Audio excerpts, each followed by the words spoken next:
as president of the Portland chapter of the Gypsy Joker Motorcycle Club and a suspect in a high-profile violent crime, likely had a thorough understanding of law enforcement tactics, which would make his interrogation a challenging one for detectives. His experience with both the criminal justice system and the culture of loyalty and secrecy within outlaw motorcycle clubs would have shaped his approach, allowing him to navigate the process with caution and skill. Denklau's silence, calm demeanor, and awareness of his rights would have been central to his defense strategy during questioning. By remaining calm and measured, he could avoid giving away emotional cues or incriminating himself. His knowledge of his legal rights, including when to invoke his right to silence or request legal representation, would further protect him from falling into traps often laid by detectives during interrogations. Detectives likely used a range of psychological techniques aimed at eliciting information or breaking down Denklau's defenses. These techniques could include building rapport, attempting to create a sense of trust or camaraderie to make Dencklau feel more comfortable revealing information. Good cop, bad cop, alternating between more aggressive questioning and a sympathetic approach in an effort to manipulate his emotional state. Minimization, trying to downplay the severity of his alleged crime, suggesting it was understandable or forgivable to get him to admit involvement.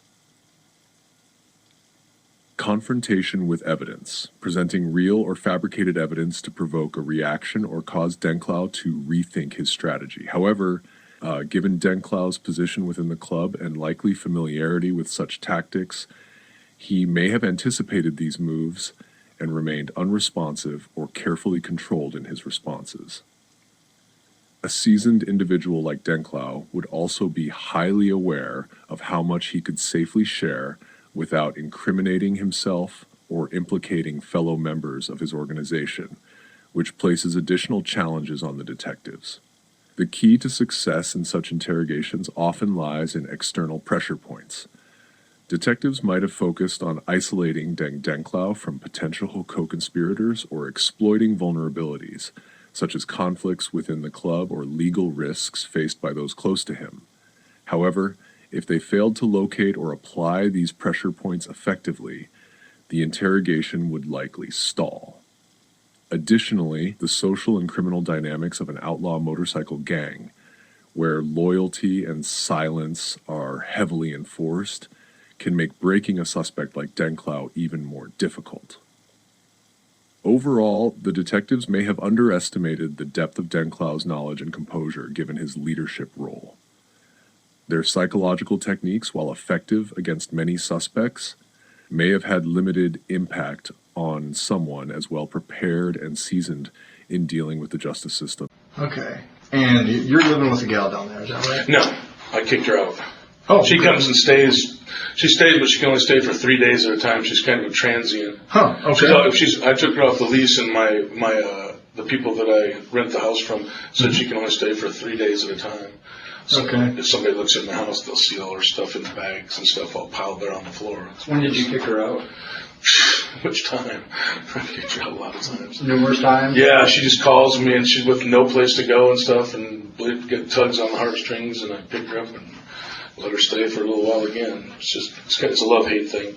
Okay. So how long did she stay there before the in and out started? She was there from the time I moved in until...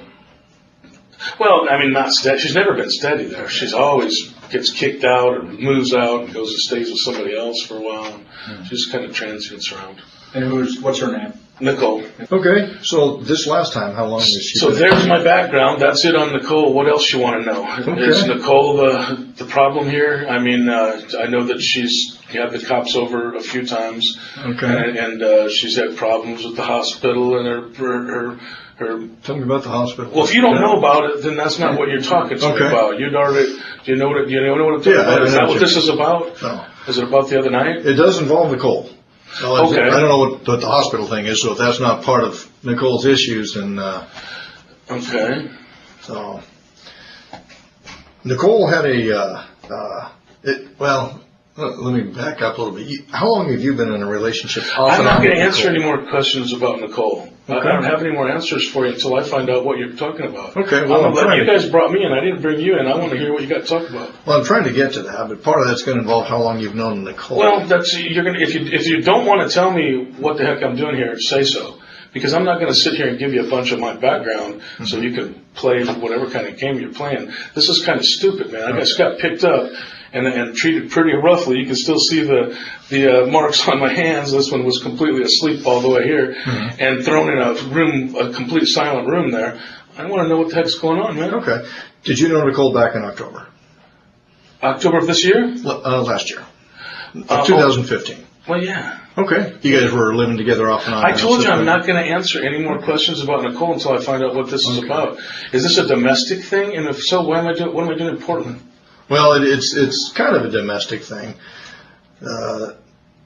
Nicole took off in a car that she may have had purchased with assets that belonged to you or something like that. And then Jeff Sudan and a couple other guys kind of returned that car to you. Does that make sense to you? Is that Or attempted to. Hell no. Okay. You guys are So why would they throw? Well, I'm not going to answer your questions, but without a lawyer anyway. But just because I don't like the reaction. But you guys are way off, man. Okay. You guys don't know. I don't know who's telling you these stories, and I'm not sure who Jeff Sudan is. But I can tell you right now, nobody's ever returned a car to me from anybody ever in my life. So if we got the story wrong, can you help us out with that? Well, I'm not going to straighten your story out. No, I'm not. Not until I find out why I'm sitting here. Okay. I don't understand. This is about Nicole stealing a car and somebody. No, not stealing necessarily. But why are you playing games? Tell me what you're talking about. I'm not trying to play games, but Okay. I'm trying to get at the root of what caused this whole thing. Like I said, this gentleman's. They tell Mark that the reason he was handcuffed and brought in for interrogation was because a woman he lives with named Donna stole a car from him and that she was found. Mark realizes that this doesn't make sense, because if it was true, then that would mean he was the victim, and why would they arrest a victim? If possible, police will question a suspect about other crimes, so they will believe that they have gotten away with the initial crime. This will make the suspect feel more comfortable, and they are more likely to answer questions without asking for a lawyer. I'm looking for the crime is what I'm looking for. What fucking car are you talking about, man? I think it was an Acura. Does that sound Okay, well, what about it? Okay. She took off in an Acura. No. No? Okay. You're wrong. I'm not gonna tell you the story because it's a personal story and there's no crime that I'm not gonna press charges about anything. Okay. And I would be the only, in the story that you're talking about, there's only one person in the world that could press any charges about it, and that'd be me. Okay. And I'm not pressing any charges on her. All right. And nobody returned any car, and she never took any car from anywhere. So you got the story completely wrong first. Okay. So before you come talk to me about those kind of stories, you should get them right. Okay. Get them straight, man. How would I get him right without chatting with you? Well, because I'm not here to give you information. That's not what I'm about. I'm not a cop. I'm not going to sit here and feed you information. I don't know. I'm here for some reason. I don't know what your deal is, but you haven't explained that to me yet. Until then, I got no more answers for you about Nicole or cars or anything else. I don't even know what the hell. Why wouldn't if this has to do with that car? Why in the heck am I not the one pressing the charges? I didn't do anything wrong. Okay. Well, I see your point. Yeah. Well, that's a pretty good point. Yeah. Okay.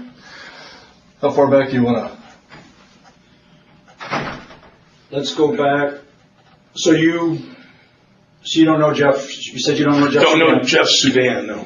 Would you maybe recognize a picture of him? Well, you know what? Anybody that you're going to show me, you'd have a lot better chance showing me a picture than giving Fair me, enough. because I do not know people's names. Okay. Does that look familiar to you, sir? Oh, yeah. Okay. What do you know that guy by? I'm not going to answer your questions. I told you. I'll listen to what you have to say, and I'll pick what I want to answer, but I'm not going to tell you information about people I know. I'm not a cop. Okay. Well, that's a picture of Jeff Sudan. Oh, okay. I did not know that was that guy's name. Okay. Oh, okay. All right. Now I'm starting to put it together. Okay. Now I kind of know. Would you tell me how do you know that man? Or No. I'm not going to give you that information. But I kind of know what we're talking about here. But Okay. I thought that those charges were dropped on him and stuff like that. Okay. Well, he was with another gentleman too, right? When this thing happened, that's what I heard. I wasn't there. No, I know you weren't there. Oh, okay. But you know some of the background. Well, I might know some of the background, but like I said, I'm not here to try to answer your questions. You're going to have to get the answers. Why can't you? All these answers you should be able to get from that guy. Some of them. I don't know him very well, by the way. But I don't know him very well, but I know exactly who he is. And but I don't have the answers for you as far as that stuff goes. Okay. Well, a few months before this car thing happened, Nicole was at your house, and somebody busted in the house and roughed her up a little bit, tied her up. You remember that? I can't really answer to that. You're going to have to get that story from her. Okay. You know what I mean? Because I'm not going to answer to that but I can tell you once again, and you're going to find out that you are completely wrong. Okay. So that didn't happen? What's that? I'm not going to go there. I'm going to let you're saying we're wrong. You got the story all wrong. Okay. You got the story all wrong. Okay. And if you ask around about Nicole, you're probably going to find that you got a whole bunch of stories wrong, man. Okay. But I'm not going to sit here and slam on Nicole, and I'm not going to sit here and tell stories about her or anybody else. Would you tell me what we got wrong about that never happened.